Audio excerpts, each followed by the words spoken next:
בקריון, מאור מלך, כולם מנסים לנחש איך הוא כל כך מושלם, מורם מהעם, הוא אלו אדם.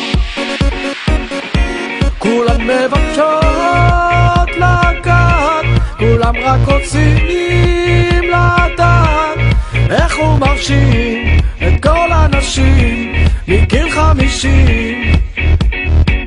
וזה פשוט הולך כך: שופי על הגוף ילדונת, עופי על המוב קטנטונת, זז כמו נחמה, זז כמו נחמה, כמו זאב נחמה. יש לי קצב במותניים, אין שליטה על הגפיים, זז כמו נחמה, אני זז כמו נחמה, כמו זאב נחמה. מעיף את הקהל למעלה עם מילים כמו כתונה מסלה, רוקד מול ראי, אוהב את עצמי, או שזה כתם הפרי. יש לי דחף מוזר לתותים, כל היום אני